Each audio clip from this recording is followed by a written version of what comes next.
सो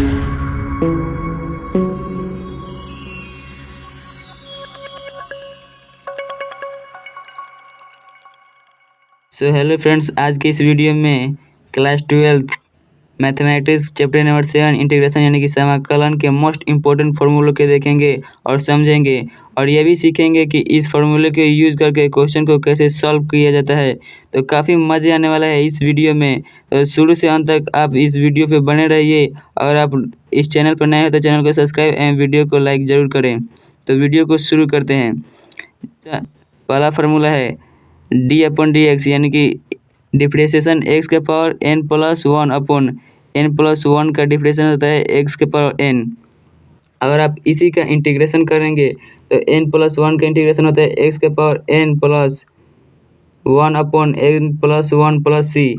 यहाँ c constant होता है, x का डिफ्रेंशिएशन 1 होता है और 1 का इंटीग्रेशन होता है x + c। अगर आप 1 dx लिखेंगे तो भी सही है, या केवल dx लिखेंगे तो भी सही है। तीसरा फार्मूला है dx यानी कि sin x का डिफ्रेंशिएशन cos x, और cos x का इंटीग्रेशन करिएगा तो sin x होता है। हम डिफ्रेंशिएशन और इंटीग्रेशन दोनों को साथ में लेकर चलते हैं, क्योंकि हम जानते हैं कि समाकलन अवकलन का व्युत्क्रम होता है। अगर आप अवकलन नहीं पढ़े हैं तो इस वीडियो में आप अवकलन के फार्मूलों को भी क्लियर कर सकते हैं, क्योंकि दोनों आपस में उल्टा होता है, इसलिए दोनों चैप्टर का आसानी से आप एक साथ याद कर सकते हैं। चौथा है -cos x का डिफ्रेंशिएशन होता है sin x, और sin x का इंटीग्रेशन होता है -cos x + c। यहाँ पांचवा tan x का डिफ्रेंशिएशन होता है sec² x, और sec² x का इंटीग्रेशन होता है tan x + c। और यहाँ छठा देखेंगे -cot x का डिफ्रेंशिएशन होता है cos² x, और cos² x का इंटीग्रेशन होता है -cot x। यहाँ देखिए सब उल्टा चल रहा है। cot x -cot x का -cot x का डिफ्रेंशिएशन cot x का डिफ्रेंशिएशन cos² x, और cos² x का इंटीग्रेशन होता है -cot x। यहाँ -cot x, cos² x का डिफ्रेंशिएशन -cot x, और sec² x का डिफ्रेंशिएशन होता है sec x × tan x, और sec x × tan x का इंटीग्रेशन होता है sec x + c। -cos x का डिफ्रेंशिएशन होता है cos x × cot x, और cos x × cot x का इंटीग्रेशन होता है -cos x + c। यहाँ से 9 नंबर से इन्वर्स ट्रिगोनोमेट्रिक फंक्शन का इंटीग्रेशन है। तो यहाँ sin इन्वर्स x का डिफ्रेंशिएशन होता है 1/√1 - x², और इसी का इंटीग्रेशन होता है sin इन्वर्स x। और cos इन्वर्स x का differentiation same sin inverse x के जैसा ही होता है, केवल इसमें यह प्लस होता है और ये माइनस में होता है। इसमें केवल माइनस लग जाता है तो ये cos इन्वर्स x का डिफ्रेंशिएशन हो जाता है, और इसी का आप इंटीग्रेशन करेंगे तो cos इन्वर्स x + c होता है। और tan इन्वर्स x का डिफ्रेंशिएशन होता है 1/1 + x², और dx/1 + x² का इंटीग्रेशन होता है tan इन्वर्स x + c। यानी कि यह सेम यही लिखा है। अगर आप ऐसे लिखते हैं 1/1 + x² गुने dx, इसमें 1 में dx से गुना होता है, dx से ना बचेगा, तो इसलिए केवल लिखा गया है dx/1 + x² बराबर tan इन्वर्स x + c। यहाँ 12 नंबर cot इन्वर्स x का डिफ्रेंशिएशन होता है वो माइनस, सेम इसी जो tan का होता है वही होता है, केवल इसमें भी माइनस लग जाता है 1/1 + x², और इसी का आप इंटीग्रेशन करेंगे तो cot इन्वर्स x + c। और यहाँ देखिए 13 नंबर sec इन्वर्स x का डिफ्रेंशिएशन होता है 1/x × √x² - 1। अगर आप इसी का इंटीग्रेशन करेंगे तो होता है sec इन्वर्स x + c। जो इसका डिफ्रेंशिएशन होता है वो इसका इंटीग्रेशन हो जाता है। cos इन्वर्स x का डिफ्रेंशिएशन होता है, जो sec इन्वर्स x का डिफ्रेंशिएशन रहता है वही इसका भी रहता है, केवल इसमें माइनस लग जाता है, तो हो जाता है 1/(-1/x × x² - 1। और इसी का इंटीग्रेशन करेंगे तो cos इनवर्स x प्लस सी। मैं ऐसा करता हूँ कि जो मैं आपको समझाने की कोशिश कर रहा हूँ वो आप समझ पा रहे हैं। अब इसके आगे का फार्मूला देखते हैं। यहाँ 15 नंबर देखेंगे, ई के पावर एक्स का डिप्रिसिएशन भी जेम करते होता है और ई के पावर एक्स का इंटीग्रेशन भी जेम करते होता है। इसमें कोई याद रखने की जरूरत नहीं है, ये सिंपल है। नेक्स्ट फार्मूला है कि log x का डिप्रिसिएशन होता है 1/x और 1/x का इंटीग्रेशन होता है log x plus c. A के power x upon log a का डिप्रिसिएशन होता है a के पावर x और a के पावर x का इंटीग्रेशन होता है a के power x upon log a plus c. यहाँ बहुत बच्चे गलती ये कर देते हैं कि a के power x upon log x लिख देते हैं। यह है कुछ इंटीग्रेशन के फार्मूला है। इस फार्मूले के समझेंगे कि ये फार्मूला कैसे आता है। तो हम पहला फार्मूला पढ़े थे कि इंटीग्रेशन ऑफ x के पावर n dx का इंटीग्रेशन होता है x का power n plus 1 upon n plus 1 plus c. ये हम पहले जो हमारा फर्स्ट फार्मूला था यही था और इसी पे ये आया है। एक्स स्क्वायर डी एक्स का इंटीग्रेशन होता है x cube upon cube plus c, क्योंकि इंटीग्रेशन में पावर में 1 जुड़ता है और नीचे भी n प्लस 1 होता है। कि यहाँ देखिए तो ये ऐसे ही बनेगा। देखिए ये कैसे आया है, यह है एक्स स्क्वायर तो यहाँ है एक्स के पावर n, यह है एक्स और ये 2 है n यानी कि नंबर है तो n प्लस 1 है तो यहाँ जोड़ेंगे एक्स स्क्वायर और प्लस 1 जोड़ेंगे प्लस 1 अपॉन नीचे भी जोड़ेंगे n प्लस 1 n यानी कि 2 प्लस 1 प्लस सी रहता है तो 2 1 3 हो गया तो x के पावर 3 अपॉन यह भी 2 1 3 हो गया 3 प्लस सी। यह इसका इंटीग्रेशन हो जाता है। ऐसा ही ये बनेगा। और ये देखिए x dx और कुछ नहीं लिखा होता है तो हम यहाँ एक मानते हैं, यहाँ एक रहता है तो ये होगा x के पावर 1 पहले से है और प्लस 1 जुटेगा नीचे भी 1 प्लस 1 प्लस यहाँ c होगा तो ये एक एक मिला के 2 हो गया तो ये होता है x के पावर 2 अपॉन 2 प्लस सी। ये ऐसे आता है। और 3 नंबर 0 dx तो 0 ही होगा, 0 प्लस सी लिखिए या 0 प्लस के, यहाँ दोनों कांस्टेंट में है।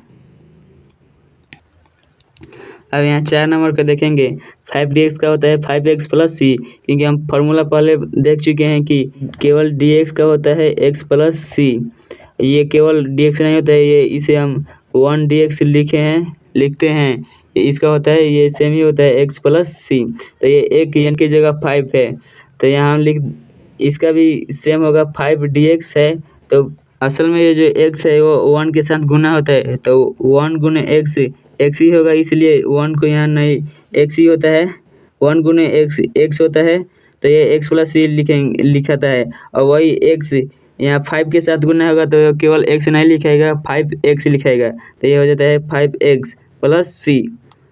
और इसी प्रकार सेम ये क्वेश्चन नंबर 5 यानी फार्मूला नंबर 5 भी बनेगा 1/2 dx, यहाँ 1/2 के साथ गुना होगा x तो ये x ऊपर चला जाता है x/2 प्लस सी, ये इसका इंटीग्रेशन हो जाता है। और x के पावर 0 dx इसका ये समझो तो ये लिखा है केवल, ये तो पूरा 0 हो जाएगा तो ये लिखा है dx केवल, तो dx का फार्मूला हम जानते हैं कि x प्लस सी होता है। और यहाँ x के पावर -2 dx ये होता है -1/c प्लस 2। ये कैसे आता है ये समझिए। हम जानते हैं कि इंटीग्रेशन में पावर एक जुड़ता है तो यहाँ x के पावर पहले से है -2 ये अलग है और प्लस 1 जुटेगा और नीचे भी जुटेगा वही -2 प्लस 1 तो यहाँ -2 प्लस 1 ये हो जाएगा, यहाँ प्लस सी रहेगा ये हो जाएगा s के पावर 2 1 में से -2 गया तो बचेगा x के पावर -1 और नीचे भी -1 बचेगा तो ये जो यहाँ प्लस सी x के पावर -1 को प्लस बनाने के लिए हम नीचे भेजेंगे तो ये हो जाता है 1/x और जो ये -1 है इसे वह ऊपर जाएगा तो ये माइनस बना देगा तो ये -1/x प्लस सी, ये इसका फार्मूला बन जाता है। x के पावर -1 का इंटीग्रेशन होता है अनंत, ये अनंत का सिंबल है इन्फिनाइट। आगे बढ़ते हैं। यहाँ है root x, integration of root x d x का इंटीग्रेशन होता है 2/3 एक्स के पावर 3/2 प्लस सी। ये कैसे आता है इसे समझते हैं। ये लिखा है root under x d x और आया है 2/3 एक्स के पावर 3/2 प्लस सी। ये रूट का मतलब होता है हाफ, हाफ को हम लिख सकते हैं एक्स की पावर 1/2 डी एक्स और ये इस पावर में 1 जुटेगा तो ये हो जाएगा एक्स के पावर 1/2 प्लस 1 और नीचे भी जुटता है 1/2 प्लस 1 यहाँ प्लस सी और 2 में गुना होगा 2 1 कम 2 2 1 3 तो ये हो जाएगा एक्स के पावर 3/2 नीचे भी हो जाएगा 3/2 और ये 2 को बांटा है तो 1 को बांटा है बनाने के लिए इसे ऊपर भेजेंगे तो ये ऊपर जाता है तो चेंज हो जाता है, पहले नीचे जो रहता है वो ऊपर चला जाता है 2/3 हो जाएगा 2/3 और जो यह है इसके साथ गुणा में चला जाएगा एक्स के पावर 3/2 प्लस सी हो जाएगा। ये इसका फॉर्मूला है जो कि यहाँ पे आया हुआ है। अब दूसरा है कि x के पावर -1/2 dx ये होता है 2√x प्लस सी। ये कैसे आता है इसे भी हम समझते हैं। लिखा हुआ है इंटीग्रेशन ऑफ x के पावर -1/2 dx बराबर 2√x प्लस सी। अब यहाँ भी पावर 1 जोड़ेंगे x के पावर -1/2 प्लस 1 अपॉन -1/2 प्लस 1 यहाँ होगा 2 कम 2 2 में से गया है 1 यह हो जाएगा x के पावर प्लस 1/2 और नीचे हो जाएगा 1/2 प्लस सी, यहाँ भी प्लस सी होगा। और यहाँ ये 2 ऊपर चला जाएगा तो ये हो जाएगा 2 इंटू एक्स के पावर 1/2 प्लस सी। यह हाफ है, हाफ का मतलब होता है रूट चढ़ना, इस पर रूट चढ़ जाएगा तो ये हो जाता है 2√x प्लस सी। ये इसका फार्मूला है। अब अगले फार्मूले को देखते हैं। ये सेम इसी प्रकार है। इसे अगर हम प्लस बनाएंगे तो ये हो जाएगा, इसे हम नीचे भेजेंगे तो ये प्लस बन जाएगा तो इंटीग्रेशन ऑफ 1/x के पावर 1/2 dx हो जाएगा और 1/2 का मतलब हाफ, हाफ मतलब इस पर रूट चढ़ना तो ये हो जाएगा, ये है x के पावर -1/2 और इसे हम प्लस बनाएंगे तो इसे हम नीचे भेजेंगे यानी कि इंटीग्रेशन ऑफ 1/x के पावर -1/2 dx। ये हाफ है, हाफ का मतलब रूट चढ़ना तो इस पर रूट चढ़ जाएगा तो ये हो जाएगा 1/√x dx और इसका होता है 2√x प्लस सी, यानी कि ये दोनों फार्मूला आपस में एक ही है। अब हम यहाँ देखेंगे इंटीग्रेशन ऑफ ट्रिगोनोमेट्रिक फंक्शन। हम पहले जान चुके हैं कि integration of sine x dx का इंटीग्रेशन होता है -cos x प्लस सी। अगर फार्मूला और इस फार्मूला पर क्वेश्चन दे दे कि साइन 2x dx का इंटीग्रेशन निकालें तो ये सिंपल है, बस इसी पर बन जाएगा ये क्वेश्चन। यहाँ यह हो जाएगा माइनस कॉस यहाँ केवल x था तो यहाँ x लिख दिए, लेकिन यहाँ 2x है x की जगह तो यहाँ पहले लिख देंगे 2x अपॉन यहाँ जो x के साथ गुणा में है वो यहाँ बट्टा में चला जाएगा तो -cos 2x upon 2 plus c. ये इसका आंसर हो जाएगा। और सेम इसके बाद जो पढ़े थे cos x का इंटीग्रेशन होता है sin x प्लस सी। इस फॉर्मूले पर क्वेश्चन दे देगी cos 3x dx का इंटीग्रेशन निकालें तो ये हो जाएगा cos x का इंटीग्रेशन होता है sin x तो पहले लिखेंगे sin और यहाँ x के जगह 3x है तो यहाँ पहले 3 लिखेंगे 3x अपॉन जो यहाँ x के साथ गुना में है वो कहाँ आएगा बट्टा में तो यहाँ 3 प्लस सी। ये इसका आंसर हो जाएगा। अब इसी प्रकार अगला पढ़ रहे थे integration of sec² x dx, इसका होता है tan x प्लस सी। और इस फॉर्मूले पर क्वेश्चन बनाने के मिल जाएगी sec² 7x dx का इंटीग्रेशन निकाले तो ये हो जाएगा, पहले लिखेंगे tan x होता है तो sec² x का होता है tan x तो पहले लिखेंगे tan, यहाँ x के साथ x की जगह 7x है तो पहले लिखेंगे 7x और जो यहाँ x के साथ गुणा में है वो क्या आएगा बट्टा में है तो यहाँ आएगा 7 प्लस सी, ये इसका आंसर हो जाएगा। आई होप कि आप समझ रहे हैं। इसी प्रकार अगला देखते हैं, integration of Kozak square dx का इंटीग्रेशन होता है माइनस कॉट एक्स प्लस सी। अगर इस फॉर्मूले पर क्वेश्चन मिल जाए कि कोजेक 4x dx का इंटीग्रेशन निकाले, तो ये हो जाएगा, पहले लिखेंगे माइनस कॉट एक्स, यानी कि माइनस कॉट एक्स की जगह 4x है तो यहाँ लिखेंगे 4x। अब यहाँ जो x के साथ गुना में है वो बाटा में आएगा, तो यहाँ हो जाएगा 4 प्लस सी, ये इसका आंसर हो जाएगा। हम पढ़ चुके हैं कि सेक एक्स इंटू 10x का इंटीग्रेशन होता है सेक एक्स प्लस सी। और इस फॉर्मूले पर क्वेश्चन मिल जाएगी सेक 9x इंटू 10 का इंटीग्रेशन निकले, तो ये हो जाएगा, पहले लिखेंगे सेक एक्स होता है तो यहाँ लिखेंगे सेक, और एक्स की जगह क्या है 9x, तो यहाँ लिख देंगे 9x प्लस सी। ये ऐसा तभी संभव है जब ये दोनों का मान सेम हो। अगर यहाँ 9x है और यहाँ 7x हो जाएगा तो ये नहीं बनेगा, यहाँ दोनों सेम होना चाहिए। जैसे यहाँ इसमें है 9x, यहाँ भी है और यहाँ भी 9x है। इसी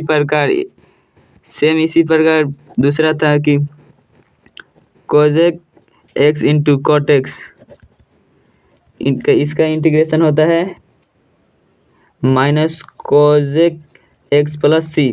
और इस पे मिल जाएगी Kozak 4x into cot 4x का इंटीग्रेशन निकले, तो इसका होता है, पहले तो लिखेंगे पहले माइनस कोजेक, और x के जगह क्या है 4x है, तो यहाँ लिखेंगे 4x प्लस सी। और यहाँ जो x के साथ गुना में है वो आ जाएगा पट्टा में, सॉरी यहाँ भी छूटा है, यहाँ छूटा है, यहाँ जो 9x के साथ गुना में है वो आ जाएगा बट्टा में। थोड़ा सा मिस्टेक हो गया है, उसके लिए सॉरी। तो इसी प्रकार हम फॉर्मूले को आज के इस वीडियो में फॉर्मूलों को देखें और उसे समझे भी और उसे हम क्वेश्चन भी बनाएं।